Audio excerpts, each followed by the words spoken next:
Everyone, welcome back to Wisdom Crafts. आज हम class 12th के फर्दर टॉपिक को डिस्कस करने जा रहे हैं। अगर आपको याद हो सॉरी, तो हमने लास्ट की 2 क्लासेस में मतलब लास्ट टू लास्ट क्लास में गॉस लॉ को स्टार्ट किया था, राइट। पिछली क्लास में हमने उसकी एक एप्लीकेशन की थी जिसमें हमारे पास एक इनफाइनाइट लॉन्ग वायर थी, राइट। आज हम गॉस लॉ की सेकेंड एप्लीकेशन को स्टार्ट करने जा रहे हैं, जिसमें हमारे पास क्या है, आज हमारे पास है चार्ज यूनिफॉर्म शीट। ओके, एक चार्ज शीट है। ओके, उसको हम स्टार्ट करने जा रहे हैं कि उसको हम डिफाइन कैसे करेंगे, मतलब इसमें हमें इलेक्ट्रिक फील्ड कैसे कैलकुलेट कर पाएंगे, ठीक है। तो उसके लिए ना मैं एक इलेक्ट्रिक फील्ड ले लेती हूँ, और इलेक्ट्रिक फील्ड क्या ले लेती हूँ, मैं एक प्लेन शीट ले लेती हूँ पहले तो। ओके, इलेक्ट्रिक फील्ड हम बाद में लेंगे, पहले मैं एक प्लेन शीट ले लेती हूँ, राइट। ये आ गई मेरे पास एक प्लेन शीट। ओके, ये आ गई मेरे पास एक प्लेन शीट। अब इसमें हम इलेक्ट्रिक फील्ड कैलकुलेट कैसे करेंगे, मतलब अब इसमें हमें कैसे कैलकुलेट करनी आएगी। तो देखिए, अब ना मैं एक कंसिडर, पहले हम थोड़ा सा लिख भी लेते हैं कि हमें डिफाइन कैसे करना है इसे। ओके, तो हम क्या करेंगे, सबसे पहले हम लिखेंगे consider consider consider a uniform plain sheet।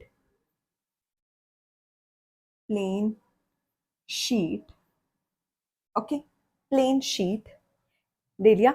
इसमें हमारे पास हैविंग सरफेस चार्ज डेंसिटी। अब हमने चार्ज डेंसिटी पिछले वाले में भी की थी, अब हम चार्ज डेंसिटी यहाँ पर भी करेंगे। पिछले वाले में भी हमने चार्ज डेंसिटी ली थी, जब हमने प्लेन शीट किया था तब हमने लैम्डा लिया था, राइट। अब आज हम सिग्मा ले रहे हैं। ओके, आज हम सिग्मा ले रहे हैं। Okay, plane sheet having charge density, having surface charge density sigma.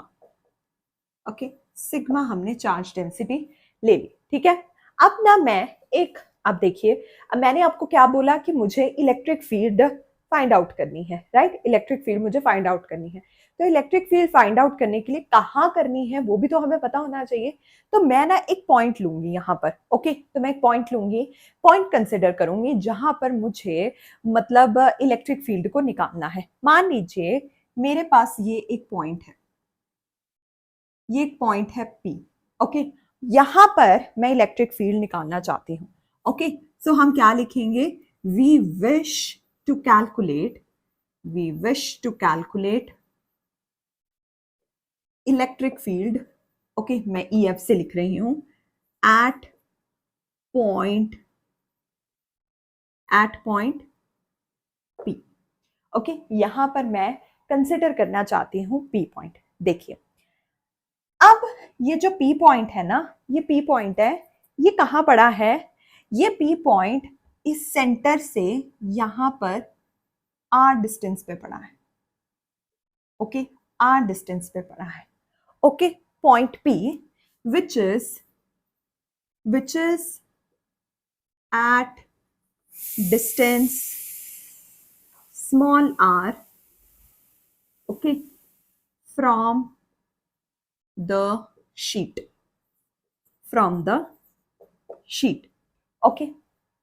देखिए, ये आ गया हमारे पास, मान लिया आपने। अब देखिए, अगर मैं यहां पर इसको जोड़ दूं, ठीक है, यहां मैं जोड़ देती हूं इसे। अब देखिए, अब ना एक बात और है कि यहां पर ना जो इलेक्ट्रिक फील्ड है वो सिमेट्रिकल, रेड सिमेट्री है। सिमेट्री की वजह से जो हमारी इलेक्ट्रिक फील्ड है वो रेडिली आउटवर्ड जा रही है, और एक बात और कि जितनी इलेक्ट्रिक फील्ड इस ओर जा रही है उतनी ही सिमेट्रिकल है, ऑब्वियसली। ओके, तो कहाँ जा रही है, सिमेट्रिकल है, तो जिसकी वजह से इलेक्ट्रिक फील्ड है वो बाहर की ओर जा रही है, इस पॉइंट P की तरफ। यही सेम इलेक्ट्रिक फील्ड जो है वो इस साइड बाहर में भी जाएगी, राइट। इस साइड बाहर में भी जाएगी क्योंकि सिमेट्रिकल है, तो दोनों साइड ही जाएगी। तो अब हमारे पास 2 पॉइंट्स आ जाते हैं। अरे ये ना मैं इसे इरेज कर देती हूँ थोड़ा सा, क्योंकि इस पॉइंट को थोड़ा नीचे आना चाहिए, रुकिए, ओके, यहाँ तक एटलीस्ट यहाँ तो आना ही चाहिए। ओके, तो ये मेरे पास आ गया ऐसे, तो मैं इसे यहाँ कर देती हूँ, ठीक है, क्या कर देती हूँ, और दूसरा मेरे पास इधर आ जाएगा, उसको मैं ना P डैश कर देती हूँ, ठीक है, उसको मैं क्या कर देती हूँ, P डैश करने देती हूँ, मतलब डिफ्रेंशिएट करने के लिए। ओके, ये आ गया हमारे पास, P आ गया और P डैश आ गया। अब ये तो थे हमारे पास सिमेट्रिकल। अब देखिए, अब यहां पर सिमेट्री थी तो मेरे पास दोनों साइड आ गया। ओके, अब देखिए, due to symmetry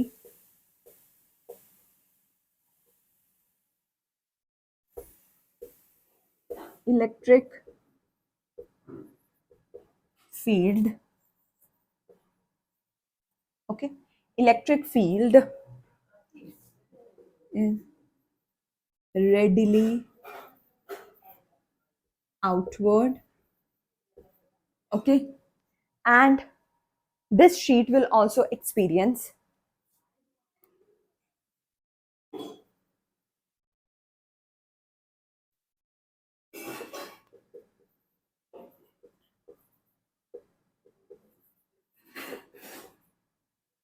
in opposite direction also.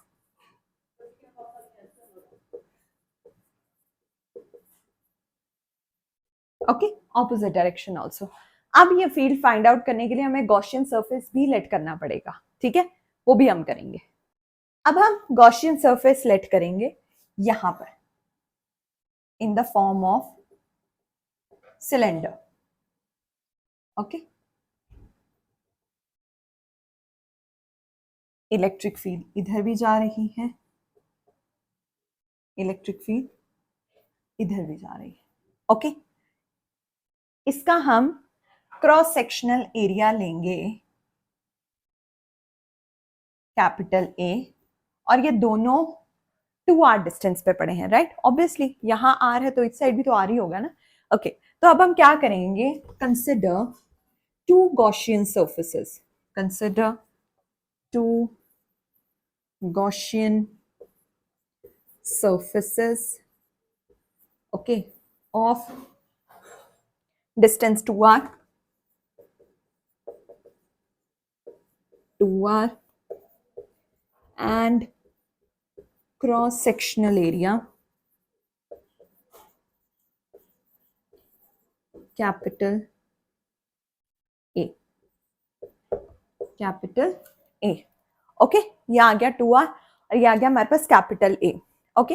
अब देखिए, अब हमारे पास कैपिटल A है, अब जैसे ही ना ये कैपिटल A आ गया हमारे पास, अब देखिए, अब ना हमें दिख रहा है कि जो इलेक्ट्रिक फील्ड है वो पैरेलली मूव कर रही है, राइट, ऑब्वियसली पैरेलली मूव कर रही है, तो हमारे पास यहाँ पर जो इलेक्ट्रिक फ्लक्स होगा, ओके, इलेक्ट्रिक फ्लक्स होगा वो हमारे पास क्या होगा, EA plus EA which is equal to 2EA, right, obviously, तो वो हम लिखते हैं electric flux due to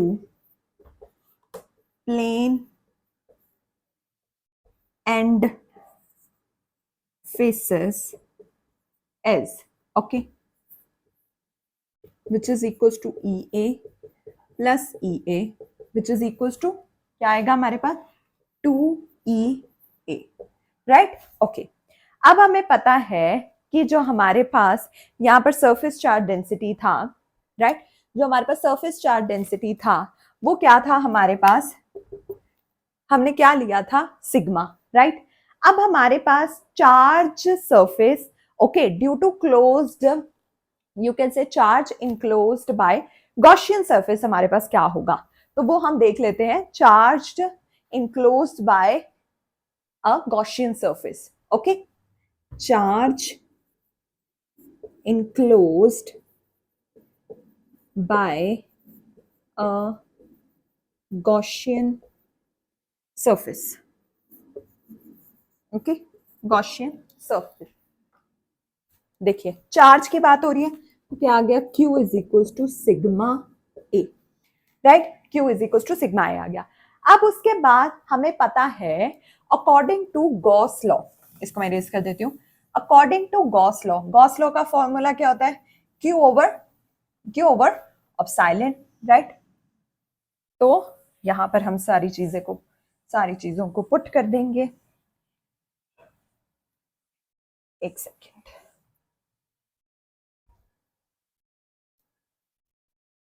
according to Gauss theorem, according to Gauss theorem, okay, क्या थी Gauss theorem?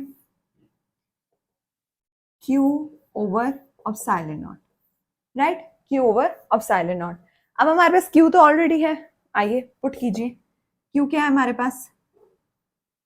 Sigma A over epsilon not, right, यही है ना हमारे पास।